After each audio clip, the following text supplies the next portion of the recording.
In the Old West, amid chaos and lawlessness, a figure emerges in both fear and fascination. Charles E. Boles, the mysterious outlaw known as Black Bart. Beyond the shadow of his criminal actions, he possesses a poetic soul that sets him apart from the other notorious outlaws. Friends affectionately called him Charley, while others called him Charles or CE Bolton. Black Bart is considered a gentleman bandit known for his style and sophistication. He was one of the most notorious stagecoach robbers to operate in and around Northern California and Southern Oregon during the 1870s and 1880s. Remember to hit the like button because it helps us a lot. Don't forget to subscribe to the channel and press the notification bell to not miss the upcoming interesting videos.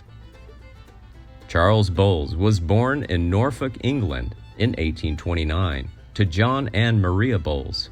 When he was 2 years old, he and his family decided to immigrate to Jefferson County, New York, where his father collected money to buy a small farm 6.4 kilometers north of Plessis Village. Growing up, Charles received a full education. In late 1849, he embarked on a journey to the gold mines of California, accompanied by his cousin David. After the arduous Missouri journey, and it was not until 1850 that they reached California and began mining near the confluence of the American River near Sacramento. Unfortunately, despite their hard work, luck eluded them, and in 1852 the pair decided to return home. However, their stay was short, and they and Charley's brother Robert soon returned to the California gold mines. Tragically, both David and Robert fell ill and died after they returned to California. Undeterred by these setbacks, Charles persisted for 2 more years before deciding to head east. It was during this time that he made the decision to change his surname from Boles with a W to Boles with no W. In 1854, Charles married Mary Elizabeth Johnson and they had 4 children. They eventually settled on a farm in Illinois, where they built a life together. After the outbreak of the Civil War in August 1862, he volunteered to join the Union Army. Promoted with unwavering dedication, Charles earned the rank of sergeant the following year. However, it was during the Battle of Vicksburg in May 1864 that he was mortally wounded. After a period of recovery, he quickly returned to his comrades, preparing to face the battles of Atlanta. He received a brevet commission as both a second lieutenant and lieutenant on June 7, 1864. After the war, Charley returned to his hometown of Decatur, Illinois, and continued to pursue his agricultural work. However, his time as a farmer was very short. With the dream of becoming rich by mining, he sets out on a journey to Montana. While there, he stumbled upon a small mine and teamed up with a friend from Missouri. Several individuals related to Wells Fargo have attempted to purchase their land due to the desire to expand the mining territory. However, Charles and his companions adamantly refused.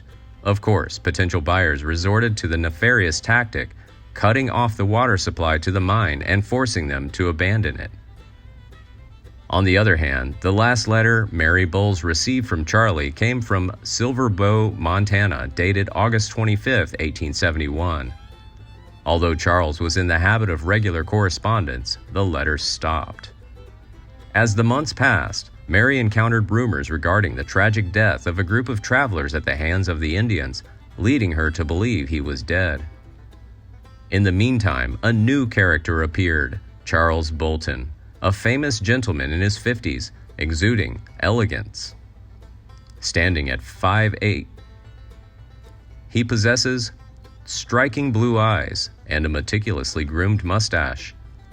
Almost 4 years have passed since he exchanged profound letters with his wife, and now the charismatic middle-aged character embarks on his first act of stealing a carriage.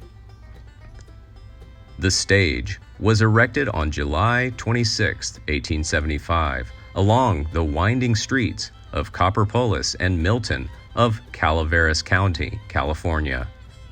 From behind a giant rock, a figure appeared. a small person wearing a long linen cloth cleverly designed to combine with a sack of flour. Its eye holes act as a veil to conceal his identity. Accompanied by a cowboy hat, this daring figure lunges out, wielding a menacing gun aimed directly at the hapless chariot driver. In an appealing, low voice, the thief politely ordered the stage operator, a man named John Shine, later a U.S. Marshal and Senator from California, to throw down the safe.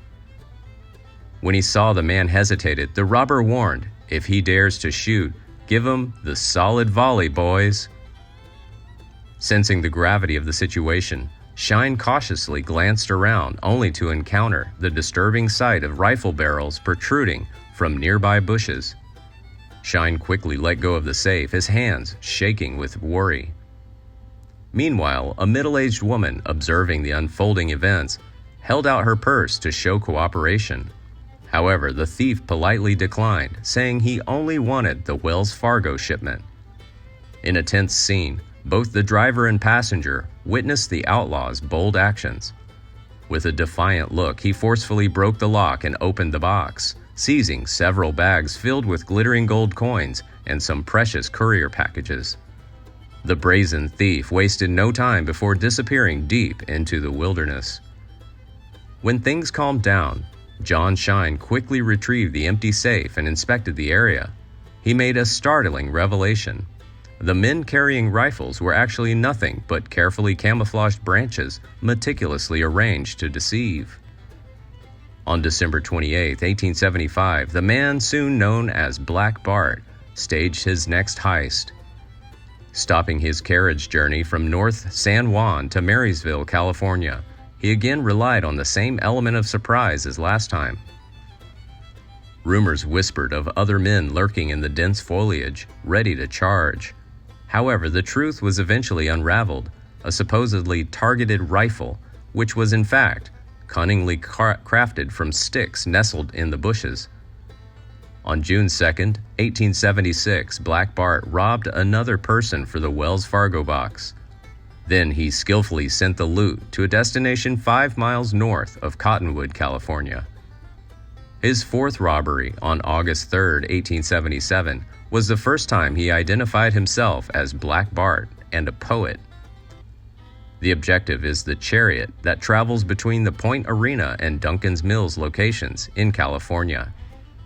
Dressed in the same familiar clothes as before, he opened the safe again, the sound of its metal hinges echoing. The booty amounted to a lucrative $300. This time, the elegant bandit left a verse. "I've labored long and hard for bread, for honor and for riches. But on my corns too long you've tread, you fine-haired sons of bitches." It was signed Black Bart. During the next robbery that happened almost a year later on July 25, 1878, he also left a longer note. Although there would be no more poems, his elegant robberies would continue until November 1883. It is believed that he masterminded no less than 28 chariot robberies during these tumultuous times. Looks like Charles has found a way to get revenge on Wells Fargo. The weight of justice finally comes to Boles as Wells Fargo charges his final robbery. Found guilty, he received a 6-year sentence in the San Quentin prison. However, he was released after 4 years for good conduct in January 1888. During his imprisonment, his health clearly deteriorated. Reporters surrounded him as he was released and asked if he planned to rob any more carriages. "No, gentlemen," he replied, smiling, "I'm through with crime."